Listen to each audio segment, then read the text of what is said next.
कि बिना छिलले बसवा भासी है बलमुआ तहरा में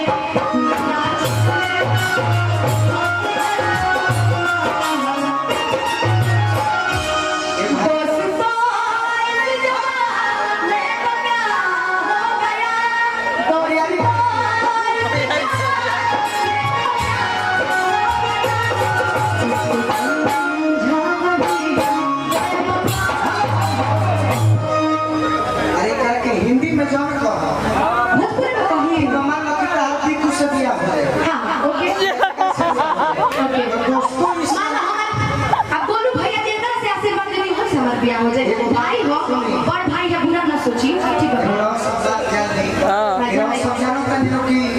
हमारा गोली लाग गई बा माने हम तन में नर्वस बानी हां भैया लेकिन वो समझते हैं कि मंच में हमारे सामने कोई बोले लगा केहू बरियारी बोले तो कोई बात दोसर था बरियारी आप भी बोलिए भैया आप भी बोलिए बोलिए माता बहन बड़ी से बहुत बरियार बोलिए ना बिल्कुल बोलिए का कहलू है कि दोसर को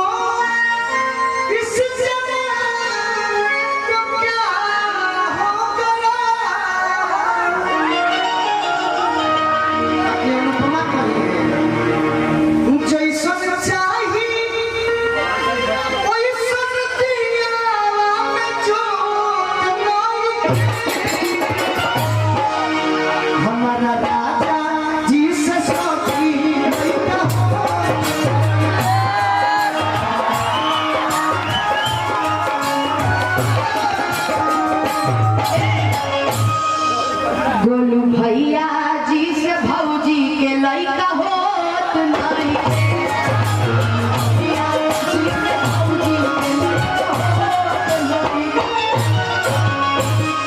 अच्छा दोनों बात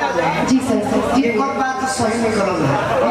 गोलू भैया जिंदाबाद एकर बात सही निकल हो गोलू भैया जिंदाबाद चाची ने भर देनी अगर गोलू के निमन बात लागल हो तो सबे हाथ उठाई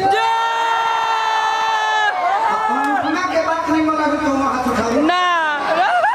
अभी ना बोली हो बस हो गई ना बोली हो तू नहीं थे समझ रहुआ के भाई बना देनी ना तो सब समझते इज्जत बचाओ तले सन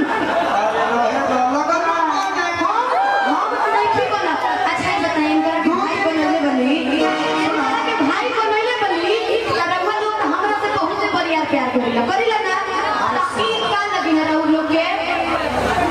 का लगी है हाय भाई भाई कुछ भाई मतलब कुछ नहीं भाई के मारा हाथ उठा के बतावे बाकी लोग के क्या लगे तेरा चाची लगे तेरा बाकी लोग के दो दिन के भाई लगे ले ऐसे कोई बात नहीं देखो भैया हां को भोजपुरी में कहा कहल दो दिन के जोगी आए थी में जाता भैया आपकी बहन को डिस्क्राइब कीजिए तो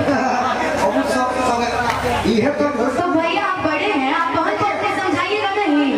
भोजपुरी की अर्थी शब्द है पूछिए बिल्कुल जैसे राजन भैया आए हैं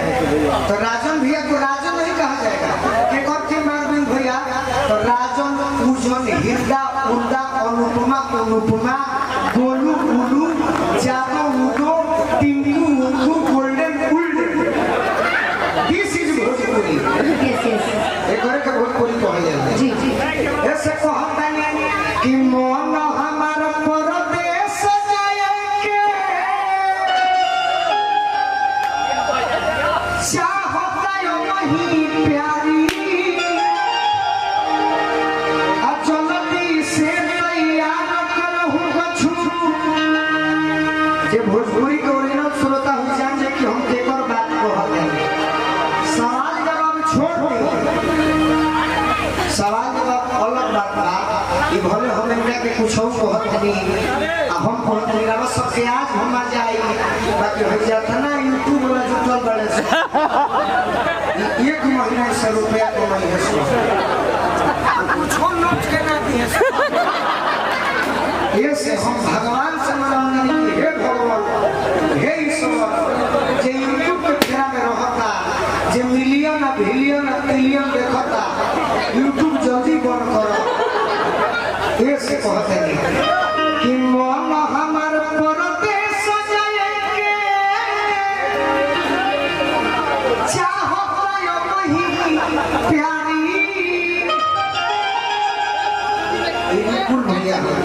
भैया रिपुल भैया विपुल भैया। जल्दी से तैयार करहु कछु रसता के बटसानी भीरती बात तोहे पहिरन लागी की नबी बंगला साड़ी अगर निमन बात लगी तो ताली हो जाएगी। सवाल जवाब अलग चीज बा। अरे तो हमारा देन बा कि अनुपमा हमारे संगे आ सही बात बकर सही बात है। ओरिजिनल में हम ई और काज इसका बा इसी हम ही जानते हैं जा इस और सब खातिर मनोरंजन खातिर होता बा कि निमन बात लगी तो कि भीरती बा तोहे पहिरन लागी की नबी बंगला साड़ी आ कोहे भिखारी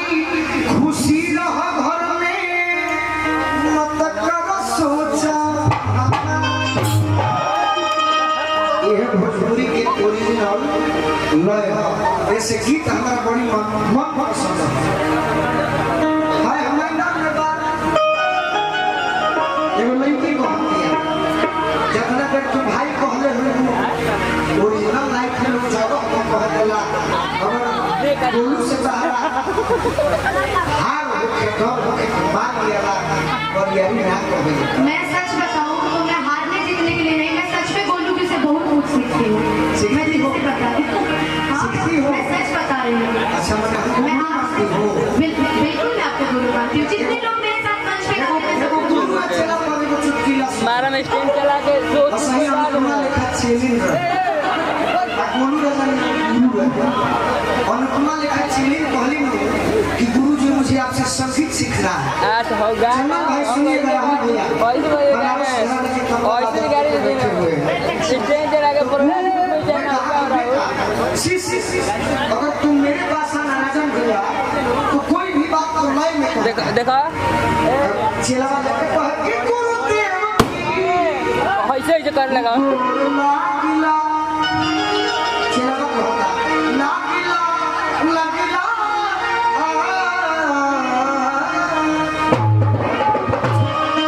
तो गुरुजी बहुत करे कि अरे चेला तुम मुझे अब लज्जित कर रहे हो। एक दिन गुरु आए कहने की गुरु शिष्य गुरु जी को बुला कर लिया तो लाइन में कह कर है तो चेला कहले चेली कहली गुरुजी चलिए गुरु आई बुला रही है। कहले अरे चेला ते शिष्य बहुत आगे जाओगे। एक दिन गुरु जी के घर में आग लग गई तो गुरु आई कहली कि चेला जाकर गुरु जी को बता दो। तब तो गुरु चेला के संगीत सीखे के रहे नो तो गुरु जी तपस्या से बैठा रह चेला जाके कहत रहे गुरु जी आपके घर में क्या बात है चेला और बनाओ चेला आपके घर में सजन पधनी सा चेला और बनाओ आपके घर में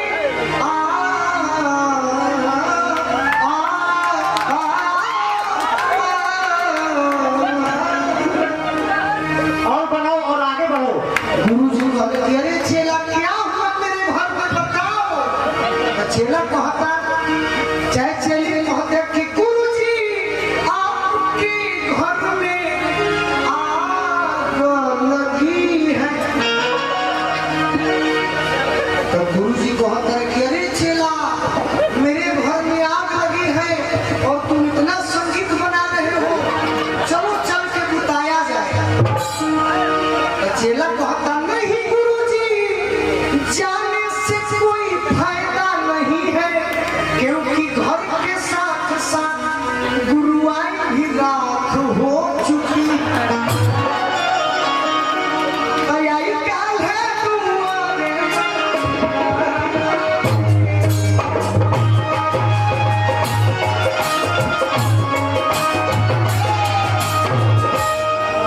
अच्छा what is definition of love प्यार की परिभाषा बताओ Anupama. Love is God, God is love. नहीं हाँ, गॉड प्यार भगवान है।